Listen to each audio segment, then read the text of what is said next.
Ok, galera, vamos aos exemplos aqui sobre quantidade de movimento e impulso, ok? E algumas questões também relacionadas com essa quantidade de movimento antes e a quantidade de movimento depois de, por exemplo, o lançamento de um projeto, certo? Vamos lá. O exemplo 1 diz a seguinte situação: sobre uma partícula de 8 kg, move-se uma partícula de 8 kg move-se a 25 metros por segundo. Passa a atuar uma força constante de intensidade de 2 vezes 10 a 2 newtons durante 3 segundos, no mesmo sentido do movimento. Determine a quantidade de movimento dessa partícula após o término da ação da força. Ok, aqui no caso, está querendo saber a quantidade de movimento depois que a partícula, depois que a força que é aplicada sobre a partícula passa a não agir mais, ok? O que nós temos aqui? Nós temos uma força de intensidade 2 vezes 10 a 2 newtons, nós temos a massa da partícula, nós temos o tempo de duração da força, ou seja, se eu tenho um tempo e a força, eu tenho um impulso aqui, ó. E pelo teorema da quantidade de movimento e impulso, eu vou ter o que então? Eu vou ter uma quantidade de movimento antes, que vai ser a massa vezes a primeira velocidade aqui, e eu tenho a quantidade de movimento depois, que vai ser a mesma massa vezes a segunda velocidade, ok? Então, nós temos que calcular essa segunda quantidade de movimento aqui. Temos que calcular o Q2 no caso. Então, vamos usar o teorema da impulso quantidade de movimento. Bem, quem vai ser meu impulso? Força vezes o tempo, ok? Então, meu impulso vai ser força vezes a variação do tempo. Quantidade de movimento 2, que é o que nós vamos procurar o valor, e a quantidade de movimento 1, que nós já sabemos que é 8 vezes 10 é 8 vezes 25, né? No caso aqui. Bem, o que nós temos então aqui, ó? 2 vezes 10 elevado a 2 vezes 3 igual a Q2 vezes 25 vezes 8, ok? Aqui é 10 elevado a 2, certo? Então o que nós vamos ter?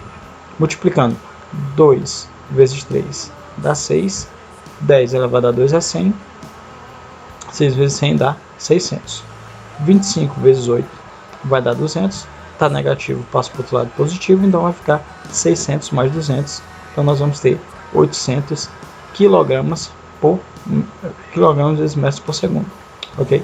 Se eu perguntasse a vocês qual seria a segunda velocidade, então aqui é fácil, ó. Aqui seria o quê? Eu ia dividir o valor da quantidade de movimento por 8, certo? Por quê? Porque aqui é a massa, e a quantidade de movimento é quem? A massa vezes a velocidade. Então a segunda velocidade seria 800 dividido por 8, seria de 100 metros por segundo, certo? Então esse é o primeiro exemplo, ok? Vamos para o segundo. O exemplo 2 diz o seguinte: com base no gráfico, determine o impulso produzido pela força no intervalo de tempo de 0 a 5 segundos. Então aqui nós temos o gráfico, ok? Vai de 0 a 5 segundos e lembre-se que esse impulso é calculado pela área da figura formada. E aqui nós temos um trapézio, ó, base menor, base maior, altura do trapézio, porque nós temos um trapézio aqui. Então, como aqui nós temos um trapézio, vamos calcular então o impulso vai ser igual a área do trapézio. Como é que é a área do trapézio? Base menor mais base maior vezes a altura dividido por 2. Então nós temos aqui, ó, a área vai ser igual ao impulso, que vai ser a base maior mais base menor vezes a altura dividido por 2. Base maior vai ser então 40, né? Base menor. A base maior vai ser 90, não é isso? Tá aqui, ó, base menor está aqui, 40, base maior está aqui, ó, de 0 a 90, que é esse aqui, ó, certo? A altura é 5, ó, no intervalo de tempo, dividido por 2. Então 40 mais 90 dá 130, 130 vezes 5, 650, 650 dividido por 2, 325 newtons vezes segundo. Esse aqui então é o impulso, e assim vocês vão calcular impulso pela área de uma figura geométrica. Então vai depender da figura. Se for um triângulo, vai ser pela área do triângulo. Se for um retângulo, vai ser pela área do retângulo. Se for um quadrado, vai ser pela área do quadrado, ok? certo? Terceiro exemplo diz o seguinte, ó. Um projétil com velocidade de 500 metros por segundo e massa 0,05 kg atinge horizontalmente um bloco de madeira de massa 4,95 kg em repouso sobre um plano horizontal sem atrito e nele se aloja. Então nós temos isso aqui, ó. Tá aqui o bloco, certo? Aqui o projétil, ele vai entrar no projétil, no bloco aqui, e vai se alojar dentro desse bloco. Determine com que velocidade o conjunto bala-bloco se moverá após o choque. Observação: o momento antes é igual ao momento depois, sistema conservativo, ou seja, a quantidade de movimento antes de acontecer vai ser igual à quantidade de movimento depois do que acontecer, ok? Então como é que eu vou calcular isso? Como é que eu calculo esta quantidade de movimento antes e essa quantidade de movimento depois, isso para sistemas conservativos? O que seria, então, sistema conservativo? Sistema conservativo são